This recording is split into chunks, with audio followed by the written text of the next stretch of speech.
Olá, seja bem-vindo de volta ao canal.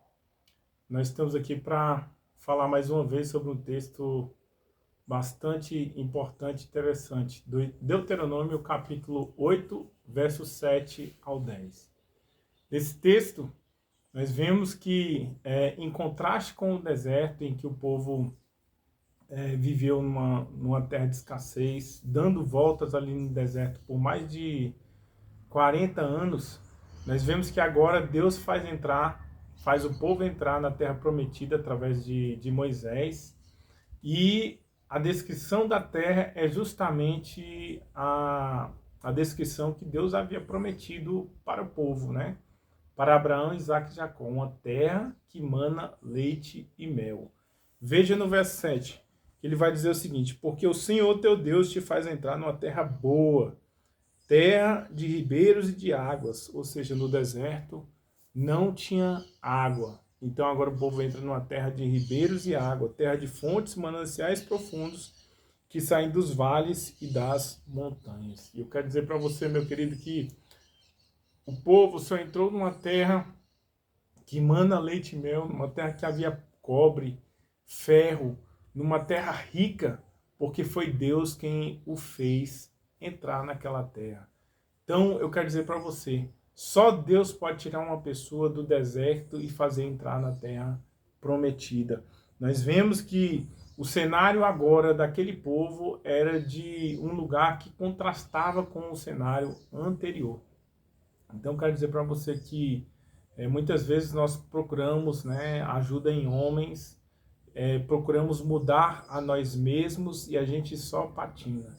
Mas quando nós entendemos que nós somos pó e cinza, mas em Jesus Cristo nós podemos pedir todas as coisas e reinar em vida, então nós estamos com o pé para sair do deserto para a terra prometida.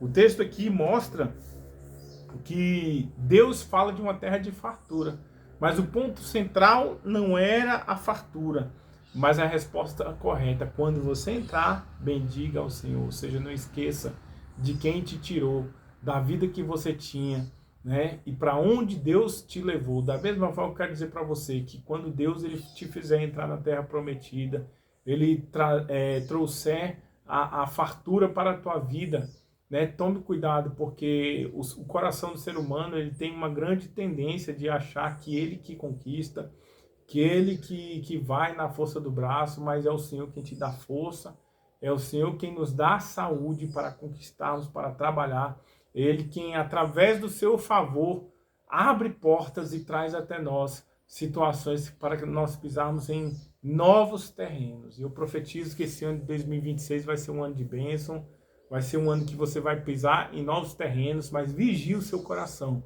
para que quando você estiver na bonança, você não se esqueça do Senhor. Entendeu? Então, o ponto central aqui é que a prosperidade sem adoração, ela leva à idolatria silenciosa, porque ela tira o coração do provedor e coloca na provisão. Tira o coração de Deus e coloca nas coisas humanas, né? Então, nós podemos ver que todas as bênçãos, elas devem resultar num coração adorador, num coração que reconhece a bênção de Deus sobre a sua vida. O texto fala que, ó, quando você entrar nessa terra, você comerás e te fartarás e louvarás ao Senhor teu Deus pela boa terra que te deu. Então, qual que é o propósito de Deus em nos abençoar? O propósito não é que nós nos tornemos uma bênção com finalidade em nós mesmos, é para que nós possamos refletir, né, a glória de Deus, para que as pessoas olhem para nós e falem, poxa, como aquele irmão, como aquela irmã, como aquela família é abençoada. O propósito de Deus a nos abençoar é que as pessoas olhem para nós e nós sejamos um refletor de Cristo.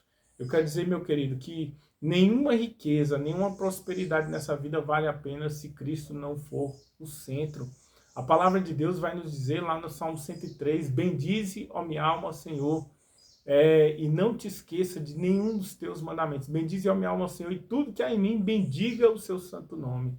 Ou seja, Davi foi um rei sábio, foi um rei temente, um rei rico, mas ele falou o seguinte: bendize, ó minha alma, ao Senhor, e todo o meu corpo, tudo que há em mim, bendiga ao Senhor. Bendiga a minha alma ao Senhor e não te esqueça de nenhum dos teus benefícios. É o que Deus está falando aqui no início, no verso 1, não te esqueças. No verso 6, não te esqueças dos mandamentos, mas guarda e os cumpra. E Davi, ele tinha um coração tão aberto para Deus que ele diz o seguinte no verso 3 do Salmo 103: é Ele quem perdoa as tuas iniquidades, quem sara todas as tuas enfermidades. Ou seja, a maior riqueza não era o ouro nem a prata, mas era o perdão, era a intimidade e a reconciliação que Davi tinha com Deus, era o fato dele não só ser perdoado, mas muitas vezes ser curado por Deus. E ele continua dizendo lá no Salmo 103, é Ele quem farta de bens a sua velhice, de sorte que a sua juventude se renova como a da águia. Ou seja, Davi aqui também fala que a bênção, a fonte de toda a prosperidade que ele tinha, vinha de Deus. E ele repete isso por vários salmos, entendeu? Aqui ele fala o seguinte: é Ele quem farta de bens a minha velhice. E ele fala, na minha velhice, quando eu chegar à minha velhice, ou seja, aquele que serve ao Senhor, Deus, ele nos renova, ele renova a nossa juventude como a da águia. Eu quero dizer para você que hoje Deus está renovando a sua juventude como a da águia. Que aquele que serve ao Senhor, ele é constantemente renovado. Veja, por exemplo, uma pessoa que tem 40 anos lá no mundo, né? Muitas vezes não cuida da sua saúde, é uma pessoa que ela é ruim, né, de saúde, não cuida da sua aparência, e veja uma pessoa de 40 anos que serve a Deus, entendeu?